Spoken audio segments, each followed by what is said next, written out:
Voilà 22 ans que les chemins de Charlène et Albert de Monaco se sont croisés pour la première fois. C'est en 2000, lors d'un tournoi de natation organisé à Monaco, que les deux époux ont fait connaissance, avant de partir chacun de leur côté puis de reprendre contact en 2005, suite au décès du prince Régnier III. Tombés sous le charme l'un de l'autre, Charlène et Albert continuent de se fréquenter avant de se marier en 2011, puis d'accueillir Jacques et Gabriella en 2014. Une histoire d'amour qui a souvent fait l'objet de rumeurs, notamment au cours des dernières années, mais qui aurait commencé sur les chapeaux de roue, à en croire les anciens camarades de nage de Charlène, interrogés dans le cadre du documentaire. Le jour de leur rencontre, alors que toute l'équipe de natation avait été invitée au palais, Albert n'aurait eu Dieu que pour Charlène, et ce, pour une raison bien précise.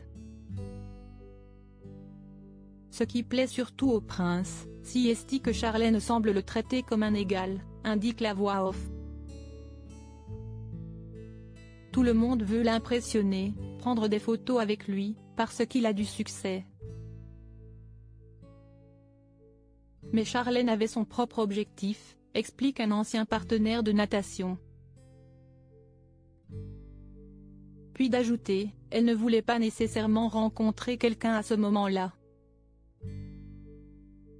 Un détachement qui n'empêche pas Charlène Whitstock de passer toute la nuit en compagnie du prince ce soir-là, à coups de virée en Rolls-Royce et de balade dans les rues désertes de Monaco à boire du champagne.